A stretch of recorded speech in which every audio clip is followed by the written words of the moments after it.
اعوذ باللہ من الشیطان الرجیم، بسم اللہ الرحمن الرحیم۔ الصلاۃ والسلام علیکہ یا سیدی یا رسول اللہ صلی اللہ علیہ وآلہ وسلم۔ السلام علیکم عزیز طلباء و طالبات۔ آج ہم جماعت ہشتم کا سبق نمبر 3 حج اور اس کی عالمگیریت پڑھیں گے۔ صفحہ نمبر 13 سارے بچے نکال لیں۔ حج اور اس کی عالمگیریت، صفحہ نمبر 13۔ حج اسلام کا 5واں بنیادی رکن ہے۔ پہلا کون سا تھا؟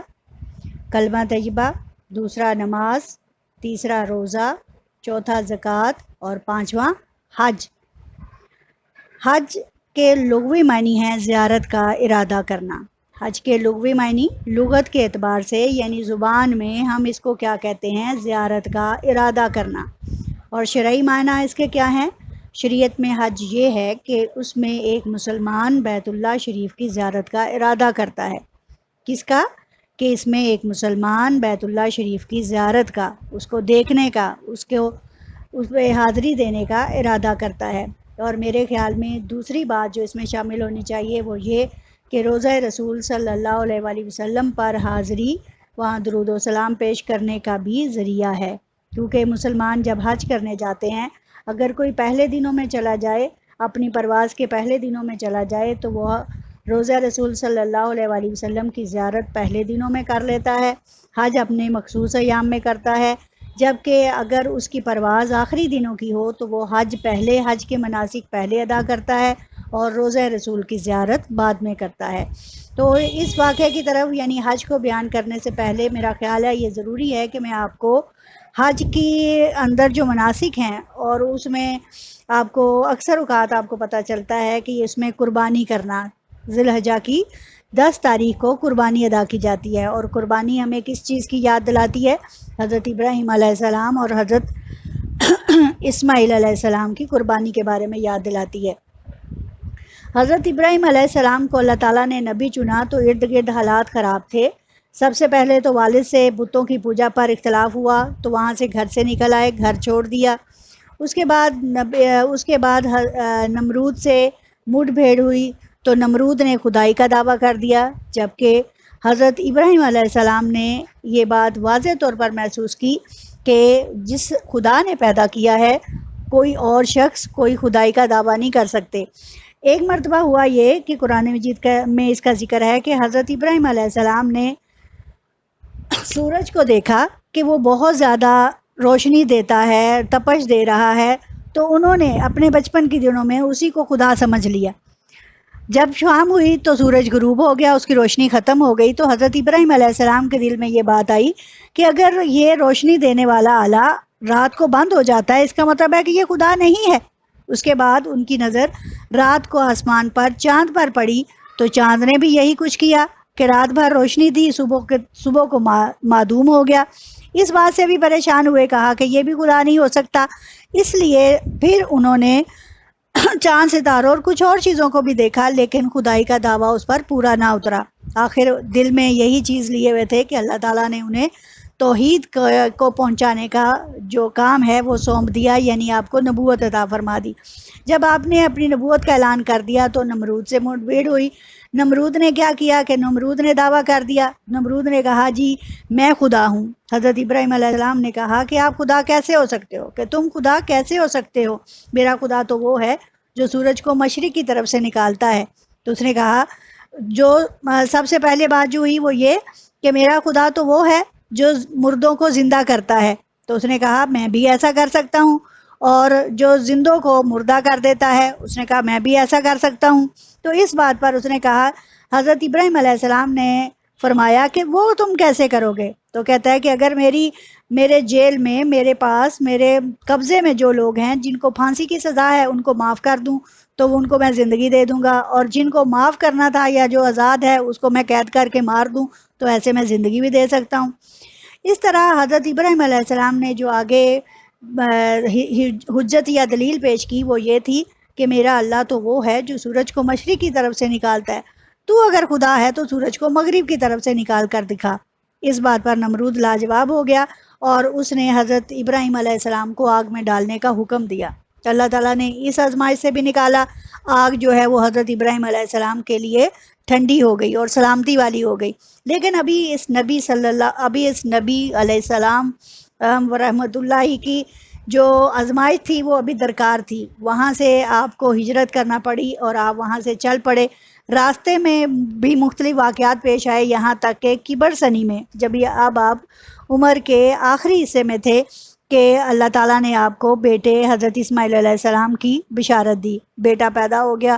اب پھر ایک بہت بڑی آزمائش ان کے منتظر تھی اور وہ یہ تھی کہ ان کو مکہ کی بے آب و گیا وادی میں چھوڑائیں۔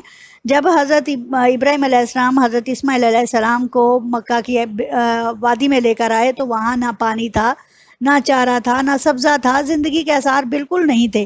اس بات سے وہ پریشان ہوئے، لیکن اللہ تعالیٰ کا حکم کیا تھا کہ بچے کو اور اس کی ماں کو وہیں چھوڑنا ہے اور پیچھے مڑ کر نہیں دیکھنا۔ جب آپ نے ایسا ہی کیا تو بچہ بلک رہا تھا، رو رہا تھا، ایڑیاں مار رہا تھا، لیکن والد کو حکم نہ تھا۔ آپ واپس چل دیے۔ اس پر کیا ہوا کہ حضرت ہاجرہ چونکہ اللہ تعالیٰ کے نبی کی بیوی تھی، انہیں بھی آزمائش کا اندازہ تھا، تو انہوں نے اس چیز کا سوال نہیں کیا کہ ہمیں یہاں کیوں چھوڑے جا رہے ہیں، بلکہ انہوں نے اس آزمائش میں پورا اترنے کی ٹھان لی۔ اب حضرت ہاجرہ اپنے بچے کے لیے پانی کی تلاش میں کبھی صفا اور مروہ، وہاں دو پہاڑیاں تھیں، ان کے درمیان بھاگتی رہیں کہ کسی طرح پانی مل جائے۔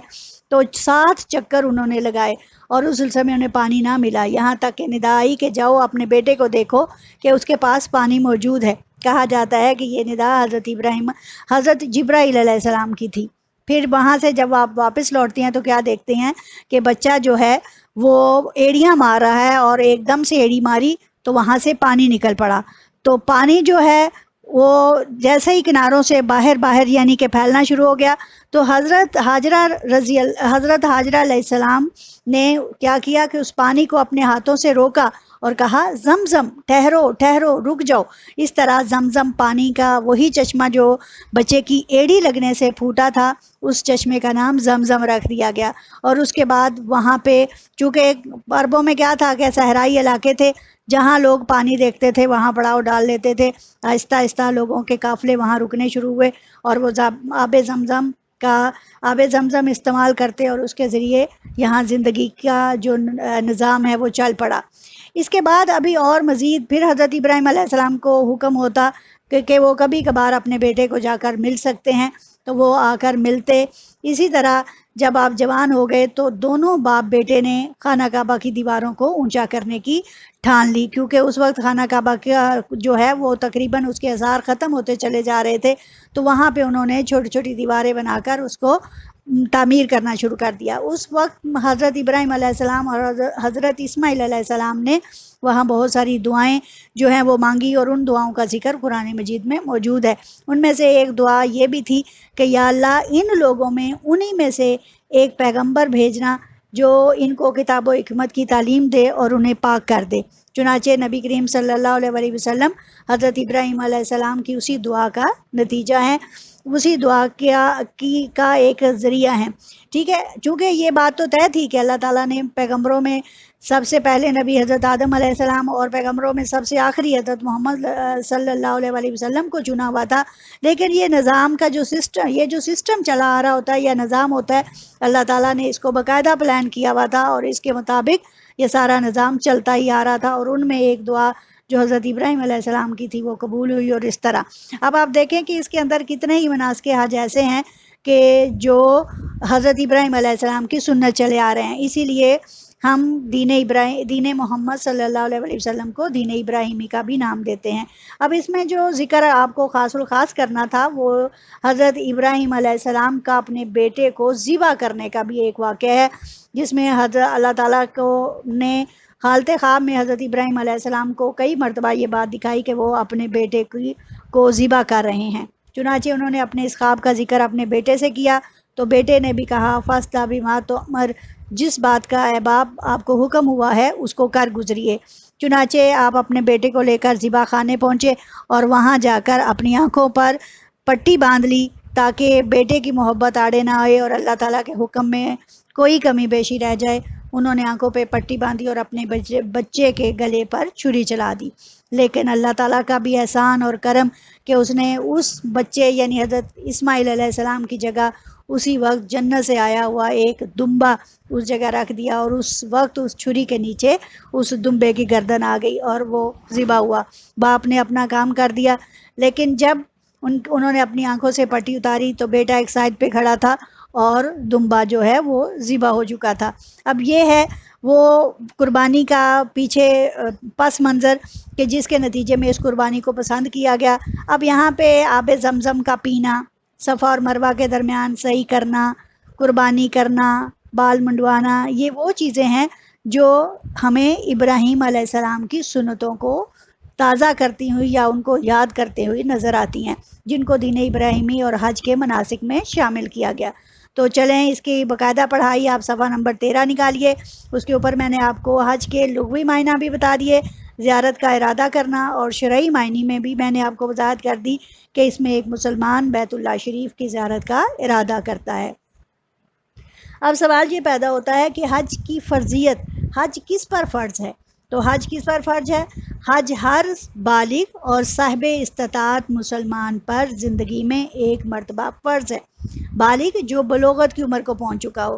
زیادہ تر ہم کیا کرتے ہیں، اکثر اوقات والدین اپنے بچوں کو بھی حج کے موقع پر ساتھ لے جاتے ہیں. یہ بہت اچھی بات ہے کہ وہ بچپن ہی سے اس چیز کی زیارت کرا دیتے ہیں، یا ان کے پاس اتنے پیسے ہیں کہ وہ اپنی اولاد کو بھی اس میں شامل کر لیں. لیکن ان کا وہ حج جو ہے وہ فرضی حج نہ ہوگا بلکہ نفلی حج شمار کیا جائے گا، کیونکہ حج کے لیے انسان کا بالغ ہونا ضروری ہے. اس لیے بچے جب بلوغت کی عمر کو پہنچ جائیں یا باقاعدہ جوان ہو جائیں تو پھر حج کریں تو وہ حج فرضی حج ہوگا. اور ویسے بھی حج زندگی میں ایک بار فرض ہے. جس کو موقع ملے، جس کے پاس اتنے پیسے ہوں اور تو وہ ضرور اللہ تعالیٰ کے گھر کا حج کرے. حج ہر بالغ اور صاحب استطاعت یعنی جس کے پاس اتنے پیسے ہوں کہ وہ حج کر سکتا ہو مسلمان پر زندگی میں ایک مرتبہ فرض ہے. اب زندگی میں ایک مرتبہ فرض ہونے کی کو کیوں رکھا گیا؟ کیونکہ نماز تو دن میں 5 مرتبہ ہے. حج اس لیے زندگی میں ایک بار ہے کہ یہ بہت ہی مہنگا ہے. اب دور دراز سے آنے والے لوگ جو ہیں وہ لاکھوں روپیہ لگاتے ہیں تب حج ہوتا ہے. میرا خیال ہے میں آپ کو پچھلے دنوں کی بات بتا دوں، جب ہماری یہ نئی گورنمنٹ آئی تو اس نے کیا کیا کہ ایک دم سے حج کی قیمتوں میں اضافہ ہو گیا. وہی حج جو ہے 3-3.5 لاکھ میں ہوتا تھا وہ 5 لاکھ سے زیادہ کر گیا، تجاوز کر گیا. تو اس پر بہت سارے لوگوں نے جنہوں نے اتنے پیسے اکٹھے کیے ہوئے تھے، بلکہ زیادہ تر پاکستانی یا غریب طبقہ جو ہے وہ کیا کرتے ہیں کہ وہ بیچارے اپنی زندگی میں تھوڑے تھوڑے پیسے اس کے لیے نکالتے ہوئے بچت کرتے ہیں تاکہ ہم حج کر سکیں. تو ان میں سے بہت سارے لوگ ایسے ہوئے کہ جو حج ادا نہ کر پائے. اور پھر آج کل تو ویسے بھی لاک ڈاؤن کا سلسلہ شروع ہو گیا، وائرس کا سلسلہ ہوا، تو اس میں ویسے ہی حج بیت اللہ کو بند کرنا پڑا. لیکن الحمدللہ اب سعودی حکومت نے اس کی اجازت دے دی ہے کہ باہر سے تو لوگ نہ آئیں، یہ ان چیزوں کا خیال رکھتے ہوئے، لیکن جو سعودی عرب کے اندر ملکی اور غیر ملکی لوگ موجود ہیں وہ حج کرنے آئیں اور SOPs کا خیال رکھتے ہوئے حج کی ادائیگی کا فریضہ انجام دیں. آپ نے دیکھا کہ جن دنوں آپ وہ طواف روک دیا گیا تھا تو کیا ہوا تھا کہ پرندوں نے آ کر اللہ تعالیٰ کے گھر کا طواف کیا، فرشتوں نے اللہ تعالیٰ کے گھر کا طواف کیا، اور کئی ایسے معجزات، کئی ایسے کرشمے آپ کو دیکھنے کو ملے. تو چلیں فرضیت کا باقاعدہ میں قرآن پاک سے اس کی فرضیت کو ثابت کرتی ہوں. یا قرآن پاک میں سورہ ال عمران آیت نمبر 97 میں اللہ تعالیٰ کا ارشاد ہے، لوگوں پر اللہ کا حق یہ ہے، یعنی کہ اگرچہ ہم حق ادا نہیں کر سکتے لیکن اللہ کیا فرماتے ہیں، لوگوں پر اللہ کا حق یہ ہے کہ جو بھی استطاعت رکھتا ہو اس کے گھر کا حج کرے، اور جس نے کفر و نافرمانی کی روش اختیار کی تو اللہ سب اہل عالم سے بے نیاز ہے. یعنی کہ اللہ تعالیٰ فرماتا ہے کہ جس کے پاس پیسے ہوں، زیادہ راہ ہو، وہ ضرور حج کرے، لیکن اگر اس کے باوجود وہ ایسا نہیں کرتا تو اس نے گویا کفر کر دیا، اور پھر ایسے لوگوں سے اللہ کو کوئی سروکار نہیں. اللہ تعالیٰ کو ان کے ان چیزوں کا کوئی وہ کیا کہتے ہیں کہ فائدہ نہیں ہے، بلکہ یہ ہماری اپنی ہی ذات کو فائدہ ہے. فرضیت ازروع حدیث، یعنی حدیث میں رسول صلی اللہ علیہ وآلہ وسلم کیا فرماتے ہیں؟ آپ صلی اللہ علیہ وآلہ وسلم کا فرمان عالی شان ہے، جس شخص کو کسی بیماری یا واقعی ضرورت یا ظالم حکمران نے روک نہ رکھا ہو اس کے باوجود وہ حج نہ کرے تو چاہے وہ یہودی مرے چاہے نصرانی، یعنی اس سے یہ بات ظاہر ہو گئی کہ یہودی اور نصرانی حج پہلے نہیں کرتے رہے۔ حج خاص طور پر مسلمانوں کی عبادت ہے اور مسلمانوں ہی پر فرض ہے۔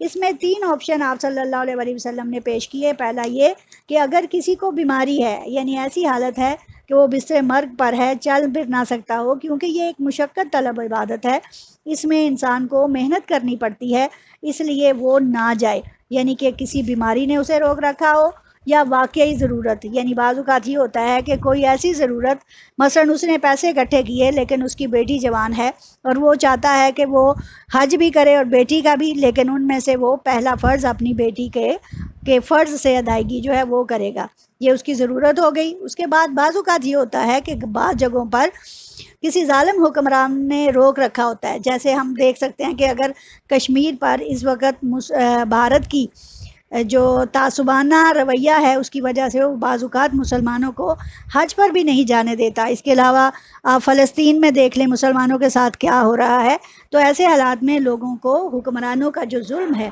وہ بھی حج سے روک لیتا ہے۔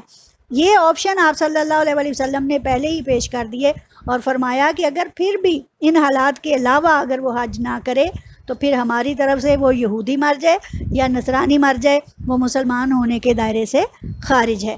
ٹھیک ہے، اب آپ کے صفحہ نمبر 13 پر ہی نیکی کا جذبہ اور عبادت، یہاں دیکھیں پیراگراف نمبر 2، سفر حج کا ارادہ کرنے کے بعد جوں جوں انسان اپنی منزل کی طرف بڑھتا ہے تو اس کے اندر نیکی کا جذبہ پروان چڑھتا جاتا ہے، یعنی کہ وہ ہر کام صرف اور صرف نیکی کے کرتا ہے۔ اس کی کوشش یہ ہوتی ہے کہ اس سے کسی کو اذیت نہ پہنچے، جس کی جتنی خدمت ہو سکے کرے، اور وہ حرم الہی کا مسافر ہونے کی حیثیت سے ہر برے کام سے باز رہتا ہے، اور اس طرح اس کا کیا ہوتا ہے، یہ پورا کا پورا سفر عبادت بن جاتا ہے۔ اس طرح کیا ہوتا ہے کہ اس کا پورا سفر عبادت بن جاتا ہے۔ اب دیکھیں آپ کو آگے تلبیہ کے کلمات نظر آ رہے ہیں، اللہم لبیک۔ اپنے دل میں اس نقشے کا اگر آپ تصور کریں تو آپ کو پتہ چلے کہ بے شمار قوموں اور ملکوں کے لوگ ہزاروں راستوں سے ہو کر ایک مرکز کی طرف چلے آ رہے ہیں۔ شکلیں، رنگ، زبانیں سب کی مختلف ہیں، مگر مرکز کے قریب سب ایک ہو جاتے ہیں، اپنا قومی لباس ترک کر دیتے ہیں اور ایک سادہ سا یونیفارم جسے احرام کہا جاتا ہے وہ باندھ لیتے ہیں۔ ایسے معلوم ہوتا ہے کہ جیسے پوری دنیا سے لوگوں کی فوج بھرتی ہو کر اسی طرف آ رہی ہے اور ایک ہی بادشاہ کے حضور حاضر ہو رہی ہے۔ اب آپ ان الفاظ کی طرف ذرا غور کیجئے، لبیک اللہم لبیک، لبیک لبیک لا شریک لک لبیک، ان الحمد والنعمت لک والملک لا شریک لک۔ اب دیکھیں کہ ان کلمات کا نعرہ جب پوری فضائے عرب میں گونجتا ہے تو کیا حالات ہوتے ہیں، کیا منظر ہوتا ہے، کیا سما ہوتا ہے کہ ہر کوئی اللہ کی طرف لو لگائے ہوئے ہے اور ہر کوئی یہی کلمات کہے جا رہا ہے، حاضر ہوں اے اللہ، میں حاضر ہوں تیرا کوئی شریک نہیں، میں حاضر ہوں، یقیناً تعریف سب تیرے ہی لیے ہے، نعمت سب تیری ہے، ساری بادشاہی تیری ہے، تیرا کوئی شریک نہیں۔ یعنی کہ اس دن ہم اللہ تعالیٰ کی وحدانیت بیان کرنے کا حق ادا کرتے ہیں اور ہمیں ہمارے پور سے، ہمارے جسم کے جوڑ سے، ہمارے ہر پورے دل سے یہ بات نکل رہی ہوتی ہے کہ اے اللہ، ہم تیرے حضور حاضر ہیں، آج تو ہم پر اپنا کرم فرما دے اور ہمیں دنیا میں بھی کامیاب کر دے اور آخرت میں بھی کامیاب کر دے۔ اس کے ساتھ ہی میرا خیال ہے آپ کو اتنا سبق اچھی طرح سے سمجھ آ گیا ہوگا۔ پیچھے میں نے آپ کو حضرت ابراہیم علیہ السلام کا واقعہ چیدہ یعنی تھوڑا سا بتایا ہے، اس کو بھی اپنے زیر نظر رکھیے گا، اور پھر میں نے آگے واقعے کو بیان کرنے کے لیے ساتھ ہی آپ کو حج اور اس کے لغوی معنی وغیرہ بھی بتائے ہیں۔ تو آپ اس میں سوال نمبر 1 جو ہے، اسلام میں حج کو کیا حیثیت حاصل ہے، تفصیل سے بیان کریں، اپنی نوٹ بکس پر ضرور لکھیں۔ ٹھیک ہے، اس ٹاپک کے ساتھ ہی آپ اس پہلے سوال کو بھی اپنی نوٹ بکس پر لکھیں گے، اور یہ نوٹس آپ کو نوٹس میں اویلیبل ہے، سوال میں نے اس کا جواب لکھ دیا ہے، وہاں سے دیکھ کر لکھیے۔ اس کے ساتھ ہی مجھے اجازت دیجیے، وآخر دعوانا الحمدللہ رب العالمین۔